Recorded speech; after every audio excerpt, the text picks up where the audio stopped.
बदनापूरचे भाजप आमदार नारायण कुचे यांचे audio recording viral झालेले आहे। दिवसा पैसे वाटतो, गोरगरिबांचं भलं होऊ द्या असं कुचेंनी म्हटलंय। पोलीस बंदोबस्तात पैसे वाटतो असंही कुचे म्हणतायत। आमदार नारायण कुचे आणि एका व्यक्तीचा फोनवरील संवाद व्हायरल झालाय। संभाजीनगर महापालिकेसाठी आमदार कुचे यांच्या बहीण रिंगणात होत्या। आमदार कुचे यांच्या बहिणीच्या निवडीवर वंचित बहुजन आघाडीने आता ऍक्शन घेतलाय।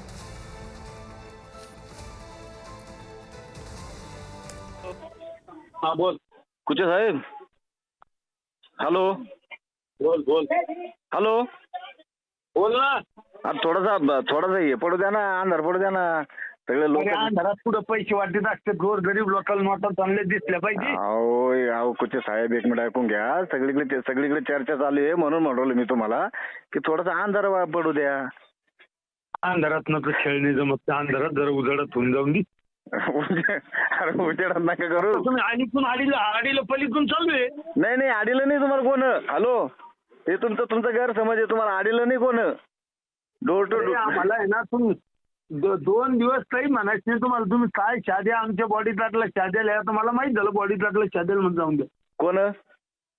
नाही शिव्या नाही दिल्या। मी त्याला बाजूला केलं पोरायला, का त्याचा काही संबंध नाहीये। ते बॉडीगार्ड आहे, त्याला काही बोलू नका। त्याची ड्युटी आहे, ती ड्युटी करू आले। मी त्याला बाजूला केलं। आता मी एक PI ची गाडी मागितली, 7-8 पोलीस बंदोबस्त मध्ये पैसे वाटतात। बिनधास्त वाटा कुठे साहेब, मी तुम्हाला काय सांगतो, पण थोडासा अंधार पडू द्या। गरीब जनतेचं भलं होऊन द्या ना। तुम्ही तर भलत का आमदाराचे पैसे आहे ना। अहो आमदार साहेब, तुम्ही आतापर्यंत तुम्ही भलत काही आलेले आहे ना। हा चालन, ओके वाटी तुम्ही। बाकी ते आम्ही नाही, बाकी तुम्ही पण जरा थोडा अंधार पडू द्या। दिवसा ढवळं चालू झाल्यावर म्हणल्यावर आता एवढं मोठा आमदार माणूस जर एवढं दिवसा ढवळं जर असं करू लागलं म्हणल्यावर थोडस हे वाटतं ना। ठीक आहे, ओके।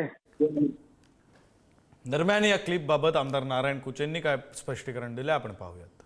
अजिबात असं कधी मी बोललो नाही। ती ऑडिओ क्लिप मोडतोड करून समिती तयार केलेली आहे, त्याच्यामुळे त्या ऑडिओ क्लिपचा माझा काही एक संबंध नाही।